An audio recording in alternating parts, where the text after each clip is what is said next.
Because of a very embarrassing event I do not wish to even think about, let alone write down, I became a mailman that worked with cryptids. My first job was a rocky one, and I ended up being the reason why my partner lost his leg. He not only forgave me for what happened, but he trusted his son, Max, to be my next delivery partner. It was a pretty good fit. Max had an endless amount of energy and answered my many questions the best he could. I still do not have a handbook to explain the rules of my new job and the culture of the world I had been thrown into. Even after a few delivery jobs, I didn't have a good grasp on the creatures around me. Max did answer my questions, but he got easily distracted because he was equally in the dark about human culture. While we did our job, I often ended up talking about how the human world operated and totally forgot to ask him questions. I carried a notebook tucked inside my uniform jacket pocket, but only filled a few pages of what I've learned so far. We finished a few delivery jobs together. Aside from the disaster the first and second job had been, we were doing pretty well. I assume we got easy jobs because I was human. Being human made me lack certain skills needed for this job. Still, I tried my best, even if most jobs really was just sitting around where we knew our client frequented to hand over a package or letter. I was ready to do another shift in the sorting room, but I saw I received a text about a delivery job and the door location. Every time it was a different building, but the doors all lead to the same room. I would find the panel beside the locked entrance to swipe my blank card to get inside a zero room. Those rooms, as far as I knew, existed out of time and space. They looked like an empty office that could be controlled when and where to appear.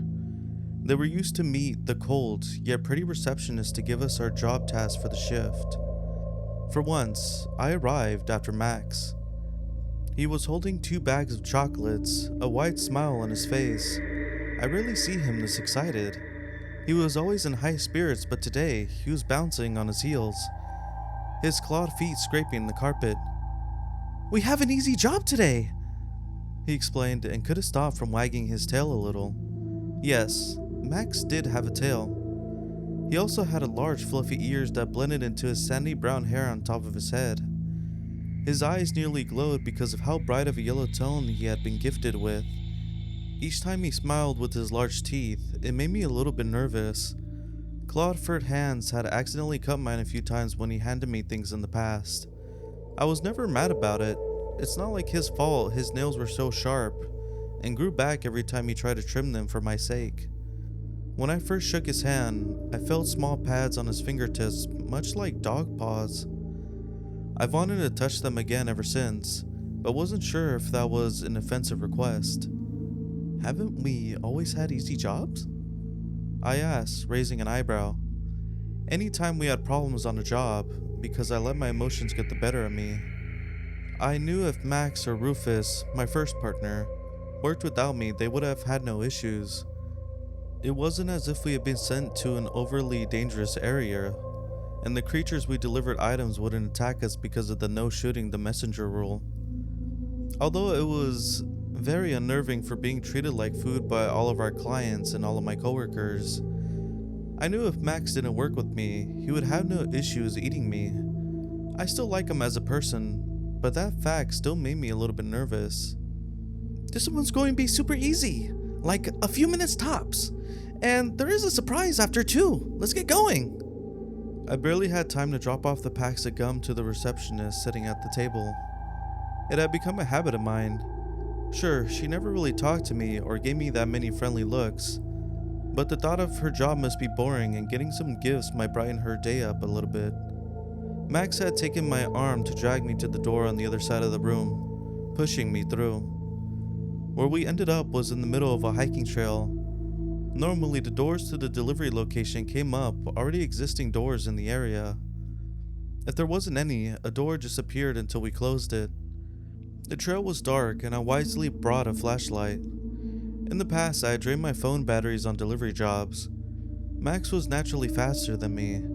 He would walk a few paces in front of me, stop and wait, and then kept going. It felt more like a video game escort mission, but I was a slow NPC everyone hated.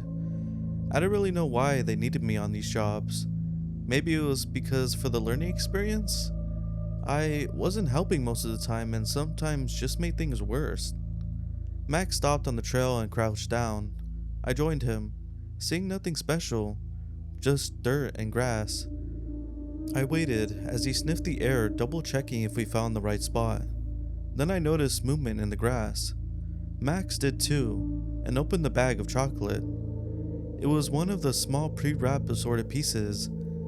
At first, I thought it was some sort of rodent was moving around in the grass. When I saw what it really was, I now knew why Max had been so excited for this job.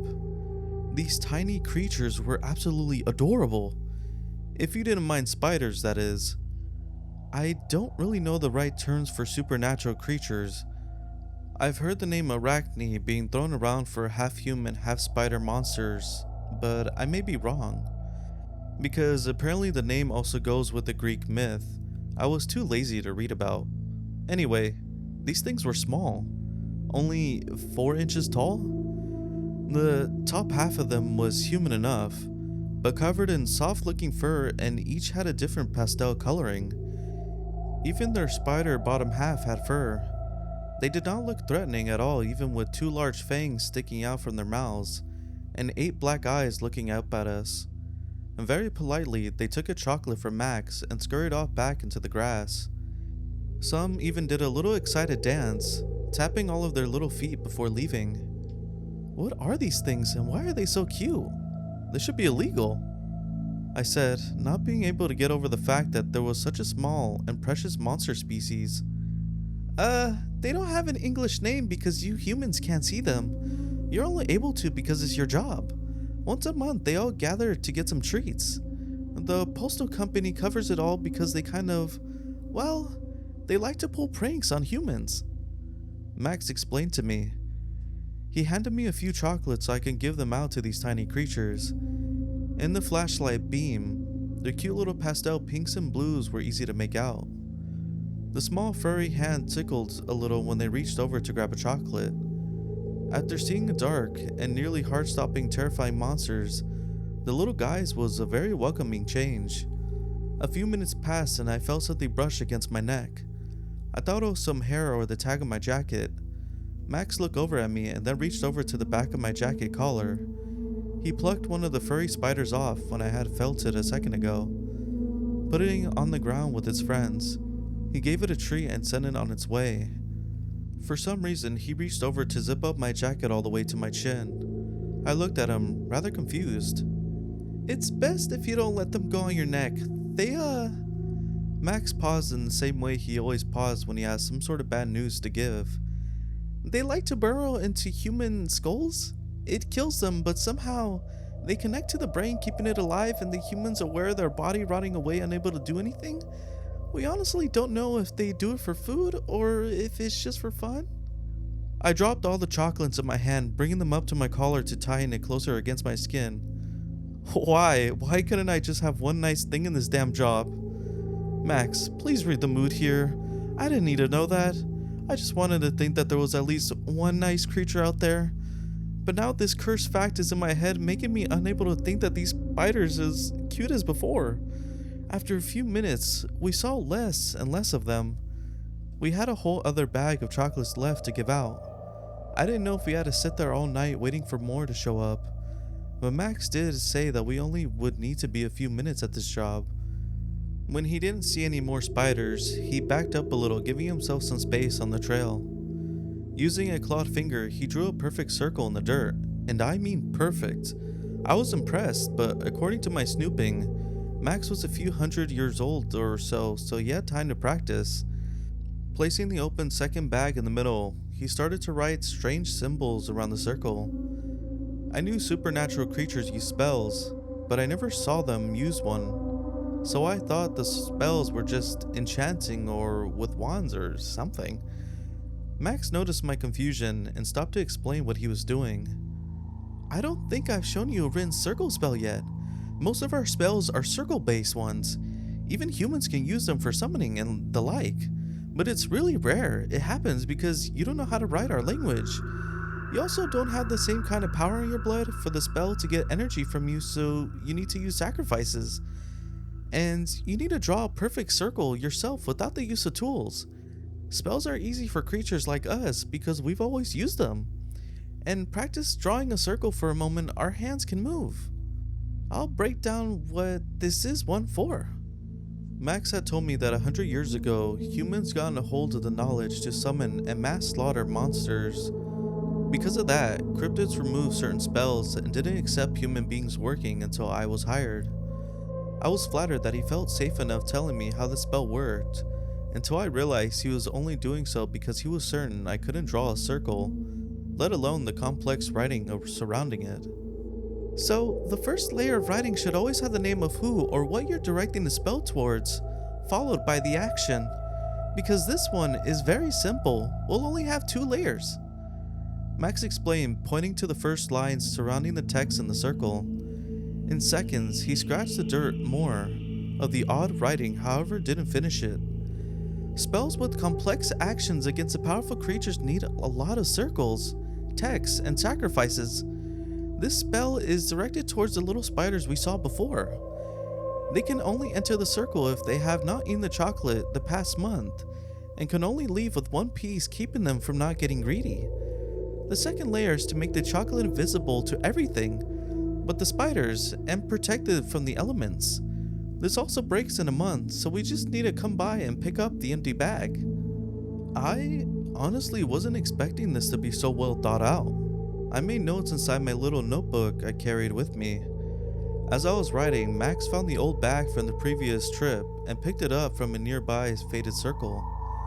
This system made it so any latecomers will still get their chocolate, and one of us didn't have to stay and wait. Only around 20 minutes passed since arriving. I wasn't expecting us to be done so soon. A rumbling off in the distance made me glad we weren't going to stay outside all night. I guess we're done here? Let's find the door and let's head back, I said, standing up with a stretch. I double checked to make sure no little spiders were hanging around my jacket and near my neck. Wait, no, not yet. This is the best part. We're really close to a really neat place. I never get this job and I can't wait to go by and see it. Max looked like an excited teenage girl. I shone my flashlight on him to see his tail wagging away. It was hard to believe he had killed humans before, because it was just his culture to do so. He looked far too nice to do any harm. As long as we leave before the rain starts, then lead the way. I didn't have the heart to make him go back after seeing how excited he was. Max left me behind again, humming a song I really wished he'd forget about. I wasn't really sure what to expect. After all, Max wasn't human, so his tastes weren't predictable. I did not expect for him to stop in front of an old wooden and clearly closed bridge. He waited for me to walk up and posed in front of it as if I was witnessing the 8th wonder of the world. It's a closed bridge, I said, stating the obvious. It's the Red Devil Pass. Max corrected, sounding offended. For over 100 years, people have claimed to see creatures or the devil himself on it. Rumor has it, on the full moon, if you go over the bridge at midnight, you have a chance of your soul being snatched away. It's not all true, of course. Then why are you excited? Max paused and looked at me. He did not understand why I just saw this as some local legend hotspot and nothing special. I would admit, having a person with dog features claiming a local supernatural rumors to be fake was a bit weird. I really should start asking him if certain cryptids were real or not. Oh, right, you're human. It's easy to forget that it's, well, how do I put this? A spot with such history holds a certain power, I guess? Creatures like myself can get a thrill just being in the area. Some even absorb all the remaining feelings the rumors leave behind. The longer the history, the better. That made sense in my mind. I thought of it as someone from the city going to a place with clean air. I understood why Max was so happy for this job. He got to see cute spiders, and now he was able to see a supernatural tourist area. More rumbling came, threatening a storm. Alright, but I do think it's going to rain, so I'll just go across the bridge and back. It'll only take a few minutes. I'll finally be able to take this area off my list of places to visit. I was fine waiting for him. He easily climbed over the waist-high boards, warning people that the bridge was out of service and dangerous. Honestly, the signs looked useless. If anyone really wanted to go on it, they could. But it was their funeral if the wood gave out under them. I wasn't worried for Max though. I seen him kick down a solid metal door with no effort. Even if he fell to the water below, he would only end up smelling like a wet dog. It took a lot to injure him. I was not prepared when in the middle of the bridge he suddenly stopped his giddy little walk and simply collapsed. I stood holding my flashlight, not being able to accept what I just saw. Max never runs out of energy. He never slows down. So why did he fall over? I didn't even see any other person or creature around us. Without thinking, I ran to him. I leapt over the boards and onto the creaking wooden bridge. A sudden force on my back slammed me down into the wood, making it creak so loudly I thought it would break. It was a struggle raising my head. It felt like gravity just suddenly increased around me, pinning me down. My uniform, as I understood, it was a little bit magical. It protected me from sharp claws and even bullets, but it couldn't fully protect me from the crushing force pressing down on me. I couldn't move, but I had to see if Max was alright. I refused to give in to whatever was trying to keep me down. I raised my head as much as I could. I could see a figure step onto the bridge near Max. A large, dark hand reached down to grab him by the back of his jacket and started dragging him along towards me. He remained limp, and my chest hurt to see him getting dragged like a rag doll.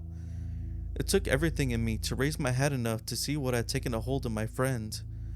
Sweat poured down my face, and in the dim moonlight I saw the creature. It was massive. The entire body was black with cracked skin. A different torn fabric hung around its neck, covering most of its body in layers. The thing had no head, just an empty neck with flames spouting out. As it got closer to the flames flickered, and I saw the shape of a smiling mouth in the dancing flames. Each thudding step made my heart want to stop. Looking at Max again, I struggled even more to sit up. I wanted to do something. I could not forgive myself if he got hurt. Not after everything that had happened from my last jobs, and not after I failed to protect a single person. By some miracle, I was able to get up on my elbows before a massive foot came down on my back, shoving me down. My lungs felt like they were going to be crushed. If I didn't have my uniform on, I would have died. A human? What a strange sight. Here I am collecting creatures who are attracted to this place, and a human is with one? The creature's voice was sweet sounding. It was so off-putting. I would have preferred a raspy, threatening one. Even with the foot forcing me down, I summoned enough strength to get my hand off the bridge to reach towards Max. He looked asleep and unharmed, so that was a good enough sign for now. Enough of that! The creature lifted a foot and kicked me against the side so hard they tore free. Again, I was thankful for the uniform protecting me. I still had the wind knocked out of me and couldn't sit up for at least a minute. I sat, gasping, trying to see if the creature and Max were still there. I was no match for this thing. I had no special skills or knew any spells to stop it. The only thing I learned from my job was the supernatural creature's love deals. My only hope was that I had something that this thing wanted more than Max. Let him go. My voice was pathetic, but those flames looked surprised. I spoke up. He's not human. If you weren't working together, he would have no problem killing you. And you want him back? The monster asked, as they held up Max by his jacket so his paws dangled off the ground. He's my friend. What can I trade for him? I tried sounding as strong as I could, but I wasn't even able to sit up fully just yet. I doubted this creature would want to make a deal with me. It could just kill me and be done with it. I was a mailman, and on the job I didn't have to worry about supernatural clients eating me. But the flaw in this was I wasn't delivering something to the creature. They could kill me and only get a slap on the wrist. Sure, the postal company didn't like having to hire new workers, but if we walked into another's territory, it was our problem. And this was a big problem. This bastard had been waiting on the bridge for people like Max to show up. I knew the creatures ate each other to gain power, but Max joked none would go for him because he was so weak. Seeing how strong he was compared to human made me scared of how strong other monsters out there really were. According to all the rules, I knew this ambush was valid. You're a human. This is nothing. The flame stopped flickering as if in deep thought. My entire body felt chilled as I waited for it to speak again. There is something.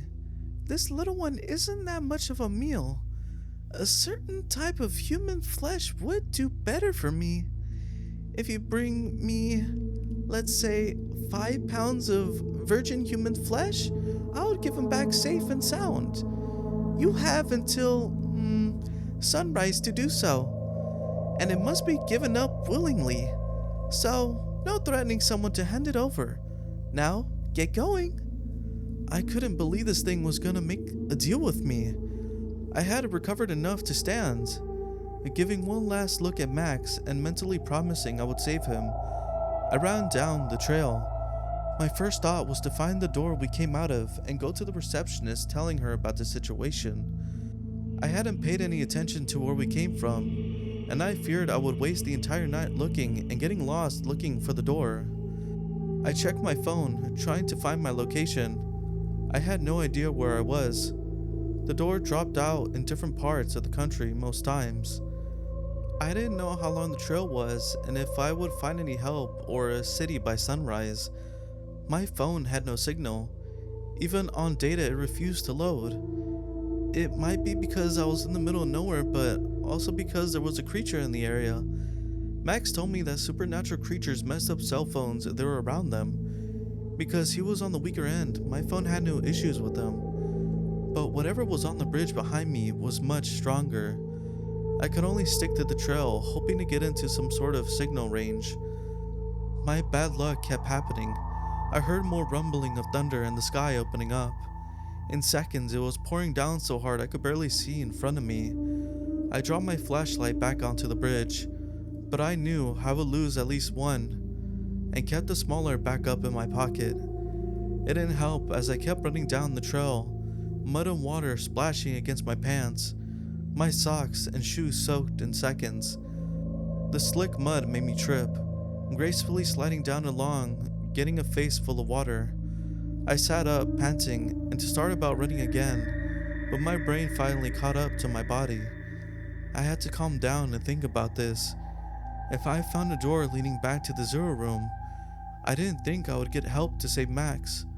I doubt the postal company had pounds of human flesh just around ready for a trade. In this rain, and in my small light, I doubted I would find the door we would come through to start with. If I got to town, then what? I would never be able to convince someone to come with me and just let me cut up parts of them. Even if I did, there was no way to really prove that they were a virgin or not. Getting someone else up to the bridge was never an option. Deep down, I knew from the start what I had to do. I had to find something sharp. If I can just find an axe, or hell, I will settle for a large kitchen knife at this point. The moment I had recovered just enough, I needed to keep running down the trail until I find a house or a barn. With the plan in my head, and the rain thankfully letting up to a drizzle, I started to run again. Rufus gave up a leg for me. I was going to return the favor to save his son. In that moment, I thought I was all on my own, with no help of showing up. I literally ran into a possible solution. In the small beam of my light, dark shape rose from the ground. I didn't stop in time, running into full speed into it. I tasted the briny liquid slam into my mouth. I backed away, spitting, trying to get rid of the taste. Slithers? I was so shocked I forgot to address the creature as honored. It didn't seem to mind. Slithers was a creature made of squirming black snake-shaped roses. It had no face aside from a pair of white burning lights hovering over its wiggly mass that looked like eyes. We met on my second job. I didn't know much about them aside from it might be soft for human girls. I had no proof on that assumption. I had no idea why Slithers suddenly appeared. Max is in trouble. Can you send out a message? We need to get someone here to help him. I spilled out in a frantic voice. To my disappointment, Slithers formed two arms, raising them in front of its body, and its eyes shook in a clear no. A burst of rage came to my chest, but I calmed down when I remembered how these creatures worked. Most of them did not get involved in others' affairs. It wasn't Slither's place to help out. Still, why were they here? I hadn't even heard of anything about them since that brief delivery job. I need a knife or a blade or something. Can you go and find something like that for me? I prayed this would work. If Slithers couldn't send a message asking for help, maybe they can provide me with what I needed. I didn't know if they would do it for free though. I may need to make a deal with them for this request. It looked like Slithers was thinking it over. Their eyes darted back and forward, and I felt my anxiety rising. I could almost see the exclamation point over Slithers' head as the wiggling hands went to their chest. To my horror, Slithers formed two hands to reach in and pull their chest apart. Keeping the hole open, it dug around to start and pull random items out covered in what looked like to be ink. Army helmets, dog tags, rusted guns poured out into the pile as they rooted around looking for something. Slithers was a scavenger. They could only eat the dead or near the dead. It made total sense Slither hung around for war-torn areas, despite on how old they were. What was pouring out may be from like the Second or First World War. More modern items such as wallets, keys, and glasses came out from the endless pit of the creature's body. Finally, Slithers found what they were looking for, a rusty machete. It looked too dull to be able to cut anything. The thought counted though. I don't think that's gonna work, I told them, trying to sound as nice as possible. I got a wave of their hand.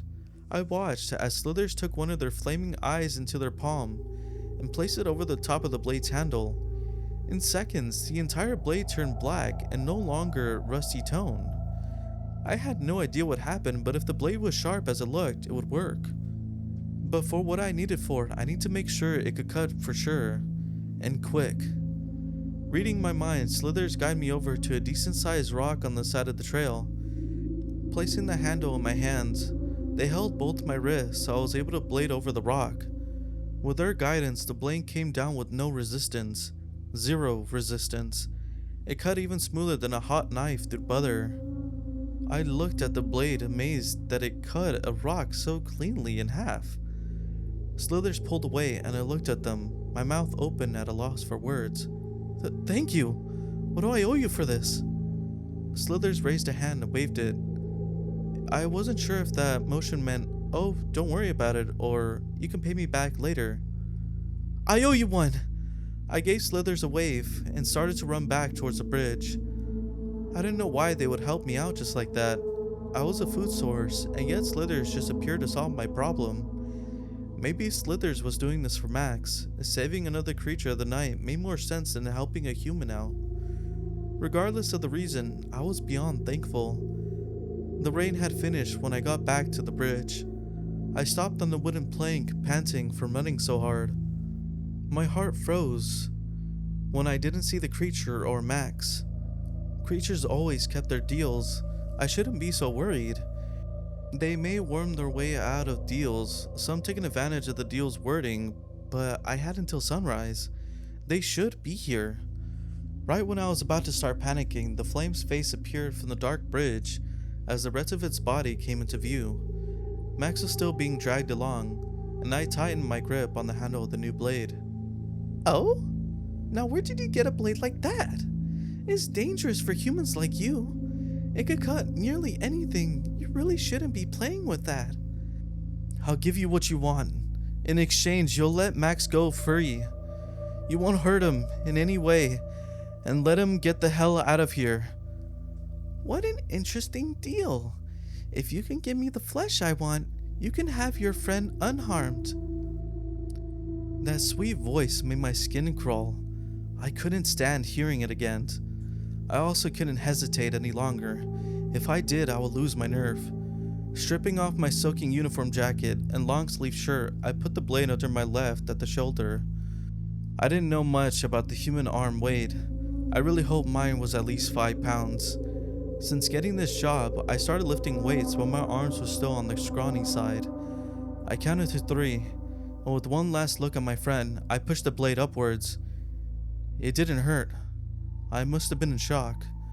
I heard a thump of a severed arm hitting the wood below, with the rush of warmth down my side. The blade dropped from my hands. My head became light from the instant loss of blood. It was only then I thought I was going to die. If the bleeding wasn't stopping soon, then it would be it. At least I would die facing the shame of admitting to Max I was dying, a virgin. I really wish someone in my life who could nuke my browser history so my father wouldn't see it. I was seconds away from collapsing when I heard a shrill, horrible laugh. The creature I had made a deal with was cackling away as if it just seen the funniest thing in its life. At least, someone was enjoying this. Let me help you out, it said between laughs. Its large claw had burst into flames. I was unable to stop it from pressing it against my bleeding shoulder. I screamed from the flash of white-hot pain. It only lasted a few seconds, smelling my old flesh cooking, and then hearing it sizzle. I passed out, thinking I wasn't ever going to wake up again. I really wish I hadn't opened my eyes. Everything felt heavy. It was impossible to sit up for a few minutes. I went from sleeping and waking up for a while until I could finally move my head. I was in some sort of medical area. That way it looked like a school nurse's office with a few beds beside each other. Groaning, I sat up a little, on my pillow, trying to make total sense of everything. My shoulder was wrapped in some bandages, with the strange language Max had used for circle spells. I expected it to hurt more. I didn't even see any burn scars. They must have hooked me up with some good magic or drugs to make me feel decent enough after losing an arm. Someone sat on a chair next to my bed. They didn't even look up from a book when I moved. I couldn't read the writing on the cover, but based on the illustration, it was some sort of trashy romance book. They didn't look like a doctor or a nurse. I didn't recognize them, and thought we never met before. Their hair was white that faded into a bright red. It flowed over them and touched the floor. I was guessing they were female, but it was hard to judge under the bundle of fabrics. When they looked up, I was shocked by just how beautiful a face that was looking at me. Red eyes watched me for a few seconds. It's nice to see you're alive. You humans are so fragile. I didn't know who or what this person was, but I felt like I heard that voice before. They took away your blade. It's too important of an item for a human to own. That Slithers creature got into a bit of trouble for creating it, giving it to you, and leaving some old trash just sitting in the middle of a hiking trail for any human to find. You should really make it up to them. However, what no one can understand is why you offered up your arm. You had a blade that can cut through nearly anything 3 times. Why not attack the creature and take your friend back? The person gave me a blinding smile that almost made me feel like the world's biggest idiot. Why didn't I attack the thing in front of me? I had a weapon and it even said it could cut through anything. I let out a groan, pain coming from my temple, my face flushed. Still, even if I attacked it, I was still human. I might not have been able to get a hit in. Even if I did, some monsters didn't die if you cut them in half. Attacking was an option, but sacrificing myself was the safer of ideas. It might not have worked. My voice was weak from my injury and from a very dry throat. The person beside me let out a loud cackle, enjoying my answer. Humans are so interesting. I'm glad I'll be able to see what other kind of nonsense you have in store. They stood up, towering over me. I still had no clue who they were, but I was more worried if Max made it out alright.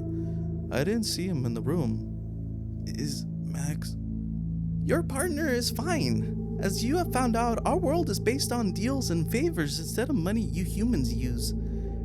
A favor from a more powerful creature is worth more.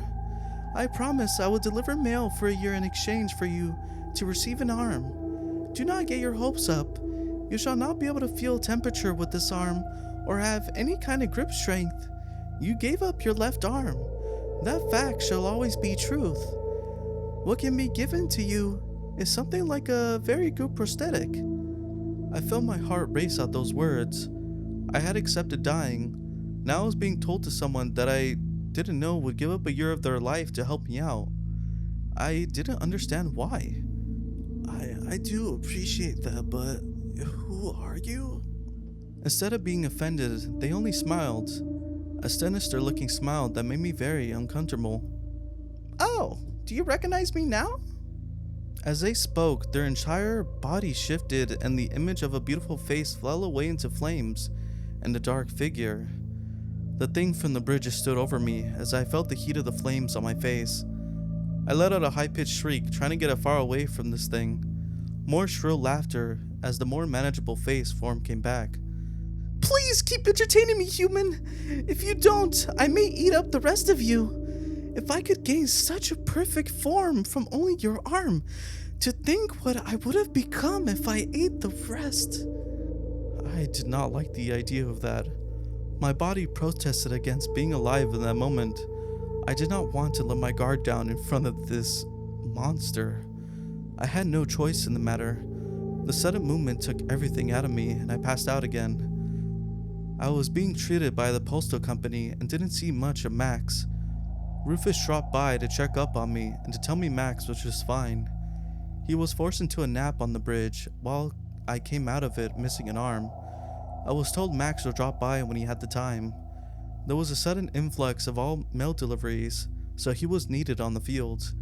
Rufus also didn't want him to see me missing my arm, because Max got upset when it was very hard to cheer him up again. I was perfectly fine with that.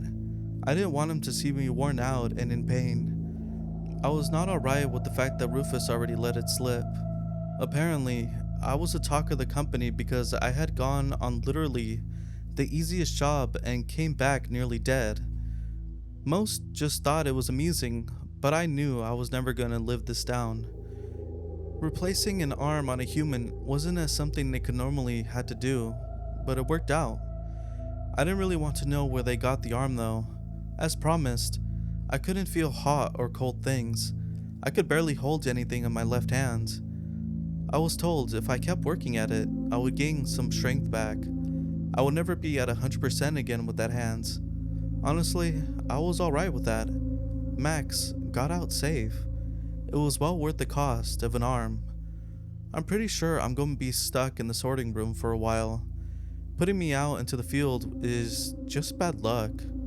I didn't really want to go out for another delivery job, fearing the worst. But when I let these fears slip in front of Rufus, he just gave me a beaming smile, saying that they already had some jobs lined up for me and Max. I know he was trying to comfort me. Bless him. He tried his best, but he really wasn't helping.